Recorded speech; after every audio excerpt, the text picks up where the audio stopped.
Hey, what is up guys, MKBHD here, and this is the LG G Flex, quite possibly the most interesting phone in the world right now. So a video of this phone kind of went semi-viral last week from one of LG's official YouTube channels of this phone about its self-healing and durability. And ever since then, that's what people seem to want to know about when they hear the name LG G Flex. So that's what this video is for, testing the self-healing of this crazy, ridiculous-looking new device. Now there are two aspects to the self-healing of this phone. One, the backing and actual fancy material choices, and two, the actual curved design, or flex. We'll get to that in a second. But for the backing material, in their video, they scratch the phone up and down on the back next to a regular backing. Then after 2 minutes of sitting, the G Flex actually completely heals, almost, while the regular phone is of course still scratched. Now, the back of this phone is actually really smooth to the touch, very glossy like the Galaxy S4, so it's easy to tell when you've scratched it because you can run your finger over the scratch and feel it. They have a bronze brush rubbing up and down the back of the phone with super even strokes. I'm not convinced that that translates into a real-life scenario unless you walk around with a Brillo pad or steel wool in your pockets. So I decided to do a full test of my own, the way I see a self-healing phone to be applicable, against your keys, because that's all I can think of that you'd put in the same pocket or bag as your phone. So it started off pretty smooth. I gave it a few clanks and scratches with the key to get it legitimately scuffed up and simulate being in the same pocket.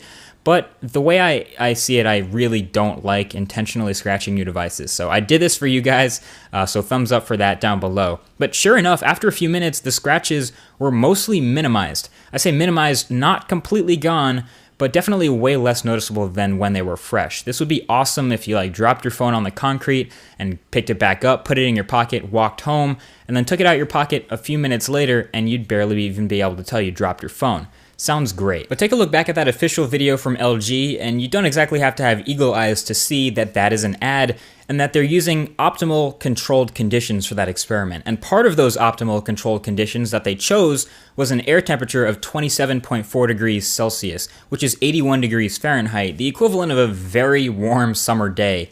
I don't have those conditions where I am right now. I'm by New York City. It's cold, it's windy, it's maybe 55 degrees Fahrenheit or 13 degrees Celsius on a nice day out here. So I decided to try to simulate some of the heat to heal it by actually rubbing against the scratches really fast for a bit. Now, as crazy as you may look, trying to warm up your phone by clutching it to your body or rubbing it really fast or playing some intensive games, as long as you're not microwaving it, you can actually accelerate the healing process a little bit by warming up the device, and that's a pretty neat trick. Now finally, I took a knife and took a deep scratch clean across the back of the device, right under the LTEA logo, and tried a few things to warm up the device and heal it, and it's been a few hours since then, but the knife scratch isn't completely gone. In fact, it's still, it's about halfway gone, barely noticeable now, and that's still way better than any other traditional phone material, but it does take a while to heal. That's still impressive though.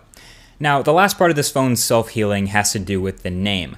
G Flex. Ladies and gentlemen, do not try this at home with your smartphone unless somehow you also have an LG G Flex.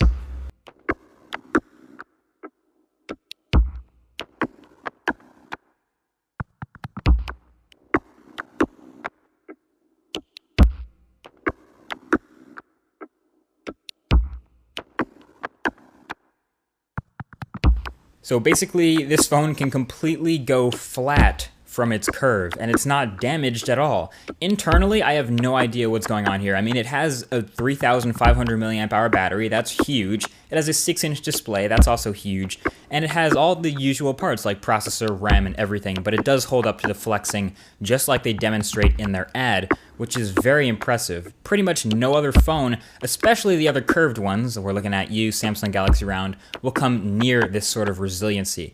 So in the end, these two curved devices out right now that are the most popular are named quite perfectly. The Samsung Galaxy Round is just that. It's rounded. And the LG G Flex, well, it actually flexes, and that's pretty impressive. Anyway, be sure to subscribe to be first to catch the full review of the G Flex, plus much more tech on the way. You probably saw the PS4 stuff that I'm going through right now.